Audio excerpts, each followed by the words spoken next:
Good morning, ladies and gentlemen, and welcome to Pro Football Talk.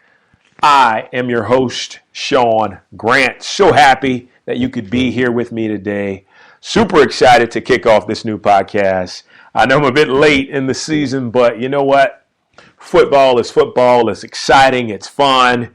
It's just so much tied into it and around it. And it's really awesome to have the opportunity to kind of talk about it and get different insight on the things that you see. First, I just want to tell you a little bit about myself.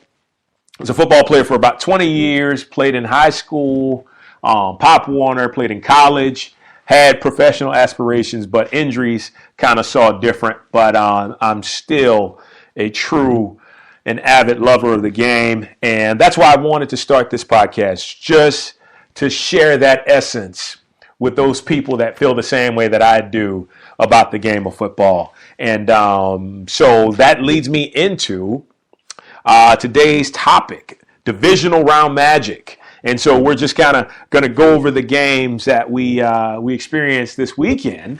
And before I get into that, what I want to say is, I feel like this is when stuff really starts to get real and really start to amp up. Sometimes over the past we found that we've gotten like really good wild card games, but I feel like with the wild card matchups, a lot of teams can kind of sneak in there that don't really belong in the playoffs. And what I mean by that is they're a decent team, but they're nowhere near where they need to be to compete with those powerhouses like the Patriots and, in this case, the Packers we've seen. So, wild card is good, but, I was really looking forward to this weekend in a sense as to the drama and just the excitement it would bring to see some of the heavyweights go at it. And before I get to, the biggest one that stands out to me was the Packers-Cowboys game. But before I get to that, what I want to do is just talk about the other one. So, when we look at Saturday and we look at the first game with the Seahawks and the Falcons, Matt Ryan is finally starting to come into his own, and I think a lot of it has to do with Kyle Shanahan. So Kyle Shanahan being the offensive coordinator, he has developed an offense that complements the skill positions that they have out in Atlanta. Because, for me being a Saints fan, as long as I have, Atlanta has always had talent. Atlanta has always had the skill guys to really do some special things on offense, but I think they lack the scheme. And so with Kyle Shanahan coming in, that first year, last year, definitely was a struggle.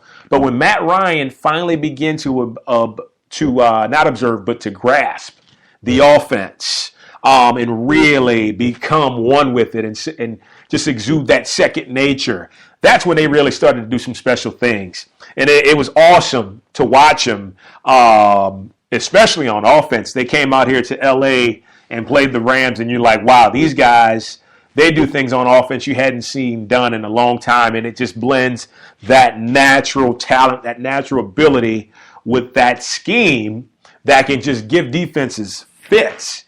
And so, when I watched that game, Atlanta just had their way. They had their own way with Seattle. And Seattle's not even a pushover. Seattle's not a team you would say, oh, if you would have asked me before, they would have gotten beat as bad as they did. But Atlanta just, I think there's an element of teams. Some teams are just hungrier than others. Some teams are just ready to taste that playoff blood, as I like to call it, and they're ready to go out there and just have at it and do whatever it takes to win the game. And I think that in this case, Atlanta just wanted it more. And so it actually showed. I think one of the things that we definitely saw, I feel like it would have been a better game if Earl Thomas would have played. I feel like he brings an element of not only leadership, but that center fielder type mentality to get around and run around. But, it comes a time, and I said this yesterday, where the football gods will shine on certain teams. And it will seem like the ball bounces their way, the breaks go their way, they have their way with different teams, and no matter whatever it is that they do. And that is what it seemed like happened in regards to the Falcons playing the Seahawks. So, now you have a matchup next week with the Falcons and the Packers, and, it'll be interesting to see how much offense is put up, especially since they'll be playing in a dome. So that'll be exciting in itself. But before I get to that one, we'll move to the Patriots game and the Texans. So, here's my take on that. I feel like the Texans were decent. The Texans were definitely a team that had struggles, a team that was really trying to figure out their identity. And the first thing people think about is that $72 million that Brock Osweiler got, that contract he signed at the beginning of the free agency period. And, hats off to him. If you can convince somebody that you're worth that much, no matter how you're playing quarterback, you're doing something right. And, he's got the money is his, it is what it is. But, I feel like they were so outmatched in this game. And when we think of the Patriots are another team that they have this intelligence, their football IQ from a management, from a coaching standpoint, is so much greater. Another team I got an opportunity to see a few weeks ago against the Dolphins. And you watch some of the stuff that these guys do formation-wise and how they set their players up and just the intricate details that goes into the schemes and how it plays with their execution. It's difficult to stop. And if you're not a really, really good team, like the Broncos were last year when they shut down everything, it can be a long day for you. And they didn't play their best game, but at the same time, they did what great teams do. They made an adjustment. They made a lot of adjustments, and they came back, and they showed that they were the better team. I just feel like with the Texans, the quarterback situation has to be figured out. They've got to figure out, okay, are we going to stick with Brock? Are we going to make sure that he becomes the quarterback that we think he can be? Or are they just going to go into next year doing some of the same type of stuff? I think you have so many pieces around you with Hopkins and Miller and I know Fuller dropped that pass, but you got a lot of great young receivers on offense, and the pieces are there to really put up some nice games and some put up a lot of points. But that quarterback position has to be solidified, and once they figure that out, I think they'll be ready to kind of take it a step up. Is it the same step as the Patriots? I don't think so. But, who knows? Season to season always brings different things. Okay? So, but with that being said, let's move on to the Pittsburgh Kansas City game. And here's another team that just kind of catches your eye. And I'm talking about the Pittsburgh Steelers. And once again, outside of Le'Veon Bell last night, it wasn't like a typical Steelers game you would think about when you're watching this team play, and if you had watched this team play all year. But a win is a win.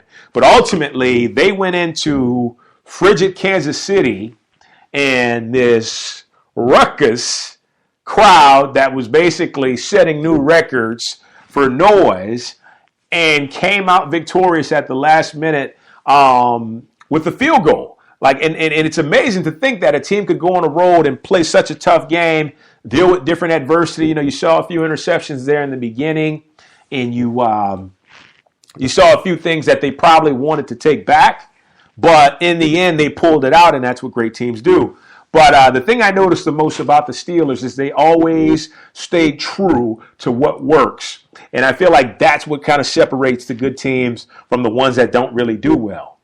They found out that Bell, they could run the ball, and they could run it well, right from the very get-go, and they stuck with it. And it was just amazing to see Le'Veon Bell. Basically, I was watching the broadcast, and Chris Collinsworth was saying how he's redefining how coaches teach their kids how to run through the hole, because it was always thought, as a running back, you get the ball, find the hole, and accelerate.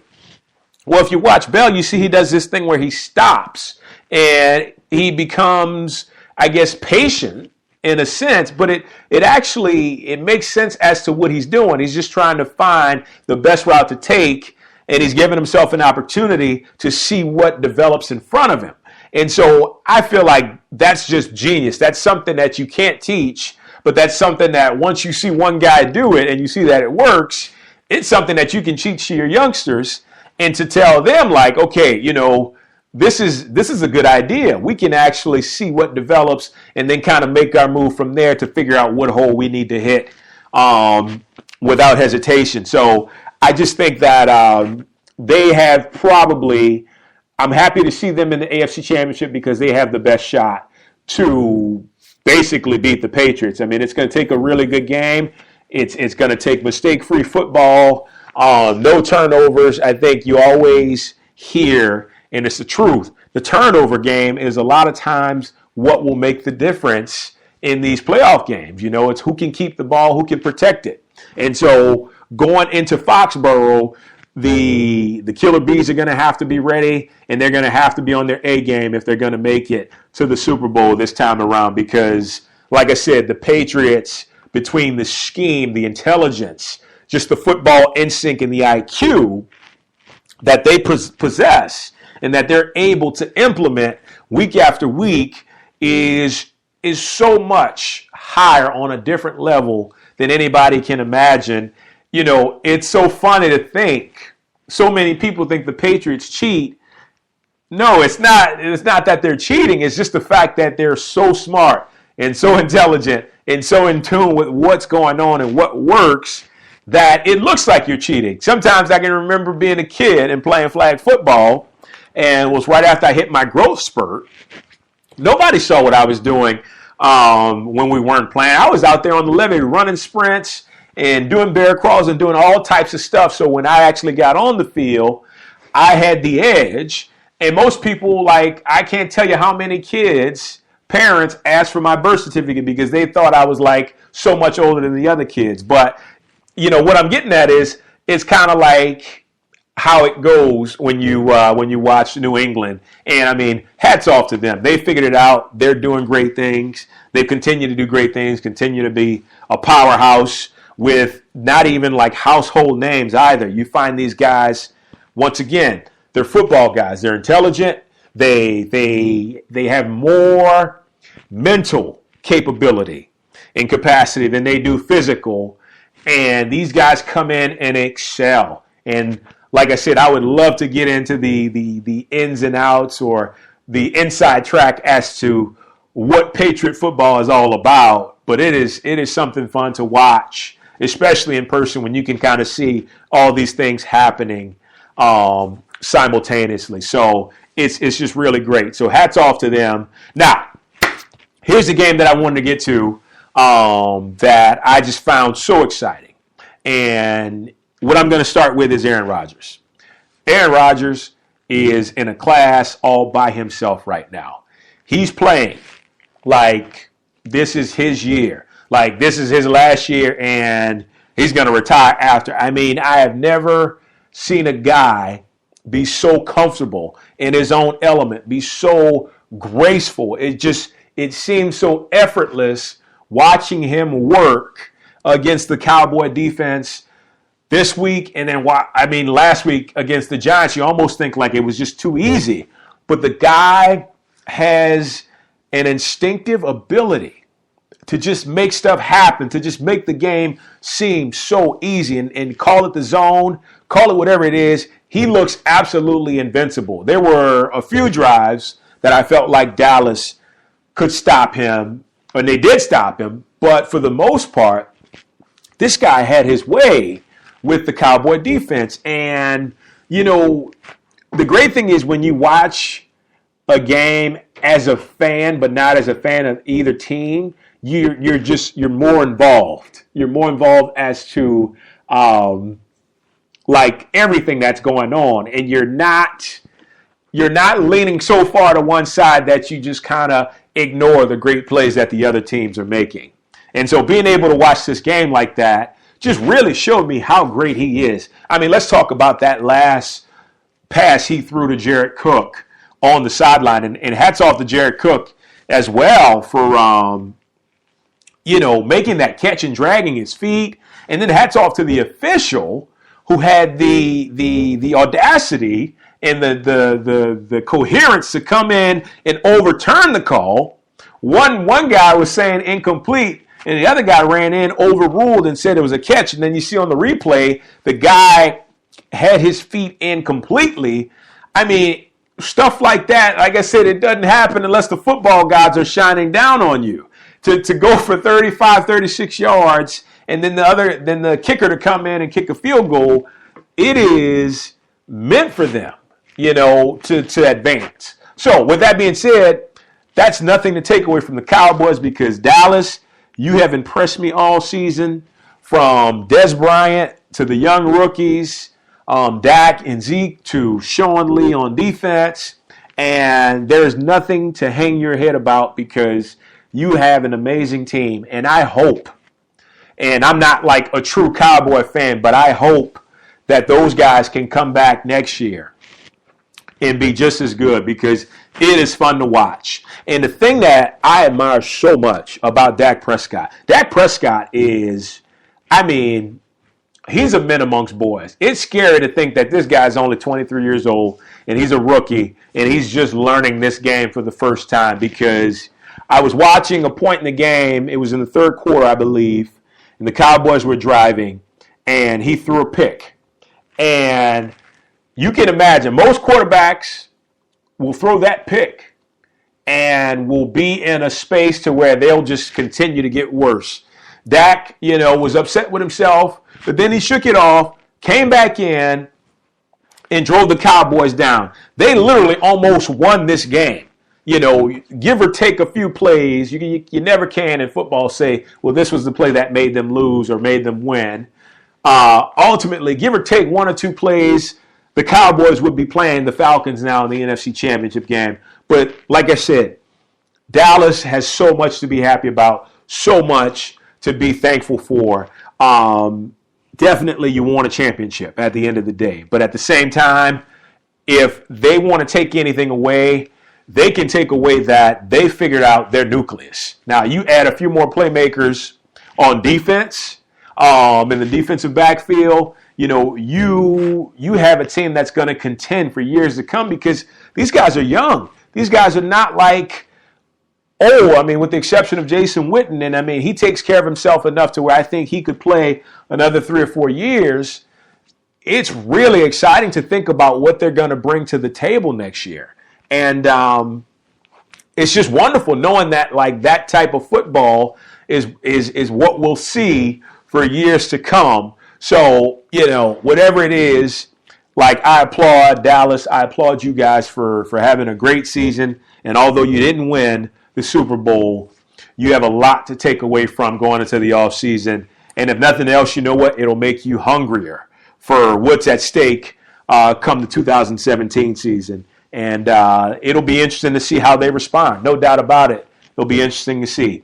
So, with that being said, guys, divisional round magic, went through that. All of that is awesome. Everything that we got to was definitely something I was excited to talk to you about today. If you have any questions, anything like that, feel free to contact me. Feel free to share this podcast. Definitely going to try to get to a point to where I can get some guests on and we can just get other people's takes on how they feel about football in general, because I don't know about you, but I'm super excited and super stoked, as we say out here in California, for football in general. So I love it. I love being a part of it. I love witnessing all the greatness that happens from week to week. And I thank you so much for joining me. So thank you so much for being here on the very first podcast of Pro Football Talk. I'm your host, Sean Grant. Guys, thank you so much for joining me again. Always a pleasure. Well, this is the first time, but you know what? For the other times, it's always a pleasure. Can't thank you enough. Take care. Have a wonderful day. We'll talk soon. Bye-bye.